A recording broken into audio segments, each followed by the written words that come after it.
Shalom, everyone, from the Integral House of Israel. I'm going to be going over the third Aliyah from Parashah Ki Tetze. I'll be reading today from the book of Deuteronomy, chapter 22, verse 8, through chapter 23, verse 7. And I'll also be reading from the book of Matthew, chapter 19, verse 3 through 12. When you build a new house, you must build a railing around the edge of its flat roof. That way, you will not be considered guilty of murder if someone falls from the roof. You must not plant any other crop between the rows of your vineyard. If you do, you are forbidden to use either the grapes from the vineyard or the other crop. You must not plow with an ox and a donkey harnessed together. You must not wear clothing made of wool and linen woven together. You must put 4 tassels on the hem of the cloak with which you cover yourself, on the front, back, and sides. Suppose a man marries a woman, but after sleeping with her, he turns against her and publicly accuses her of shameful conduct, saying, "When I married this woman, I discovered she was not a virgin." Then the woman's father and mother must bring the proof of her virginity to the elders as they hold court at the town gate. Her father must say to them, "I gave my daughter to this man to be his wife, and now he has turned against her. He has accused her of shameful conduct, saying, 'I discovered that your daughter was not a virgin, but here is the proof of my daughter's virginity.' Then they must spread her bedsheet before the elders. The elders must then take the man and punish him. They must also fine him 100 pieces of silver, which he must pay to the woman's father, because he publicly accused a virgin of Israel of shameful conduct. The woman will then remain the man's wife, and he may never divorce her. But suppose the man's accusations are true, and he can show that she was not a virgin. The woman must be taken to the door of her father's home, and then the men of the town must stone her to death.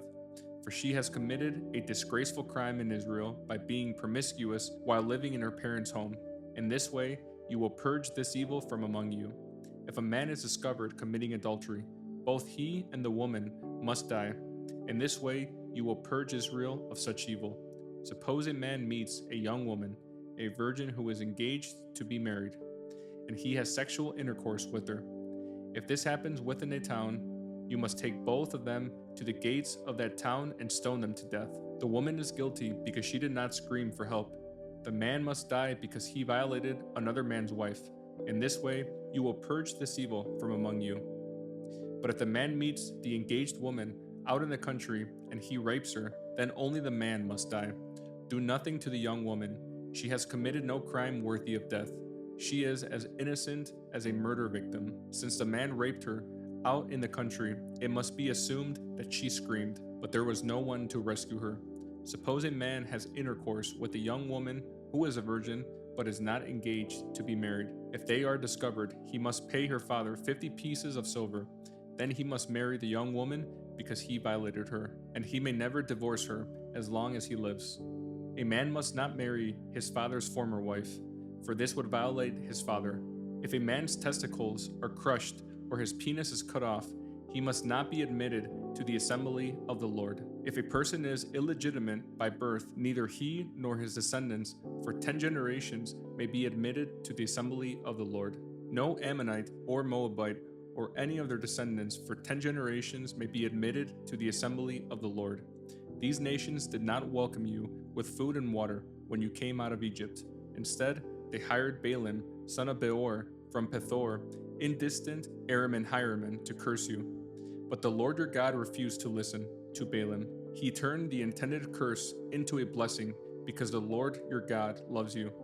As long as you live, you must never promote the welfare and prosperity of the Ammonites or Moabites. Do not detest the Edomites or the Egyptians, because the Edomites are your relatives and you lived as foreigners among the Egyptians. Next, I'll be reading from the book of Matthew, chapter 19, verse 3 through 12. Some Pharisees came and tried to trap him with this question: "Should a man be allowed to divorce his wife for just any reason?" "Haven't you read the scriptures?" Yeshua replied.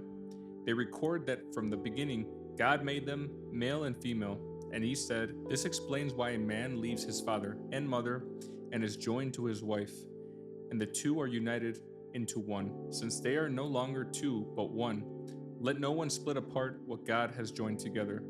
Then why did Moses say in the law that a man could give his wife a written notice of divorce and send her away, they asked. Yeshua replied, Moses permitted divorce only as a concession to your hard hearts, but it was not what God had originally intended. And I tell you this, whoever divorces his wife and marries someone else commits adultery, unless his wife has been unfaithful. Yeshua's disciples then said to him, If this is the case, it is better not to marry. Not everyone can accept this statement, Yeshua said, only those whom God helps. Some are born as eunuchs, some have been made eunuchs by others, and some chose not to marry for the sake of the kingdom of heaven. Let anyone accept this who can.